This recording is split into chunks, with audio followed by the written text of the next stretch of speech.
Seulda 160 million vondan ortiq naqd pul bilan ushlangan chet ellik ayol firibgarlar guruhining a'zosi bo'lib chiqdi.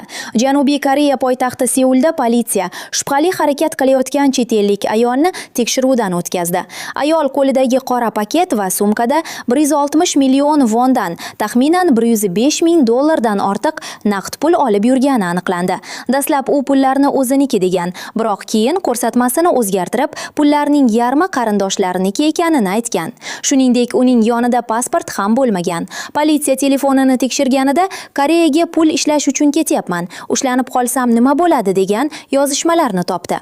Tergov natijasida ayol telefon firibgarligi, voice phishing jinoiy guruhi topshirig'i bilan jabrlanuvchilardan aldov yo'li bilan qo'lga kiritilgan taxminan 765 gram oltinni sotib, uni 160 million vondan ortiq naqd pulga aylantirgani va bu mablag'ni jinoiy guruhga yubormoqchi bo'lgani aniqlandi.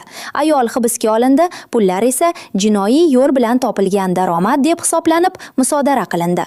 Eslatma, Janubiy Koreyada telefon firibgarligi bilan bog'liq jinoyatlar uchun jazo juda og'ir. Bunday guruhlarga kuryer yoki pul tashuvchi sifatida bilib yoki bilmay qo'shilish ham jinoiy javobgarlikka olib kelishi mumkin.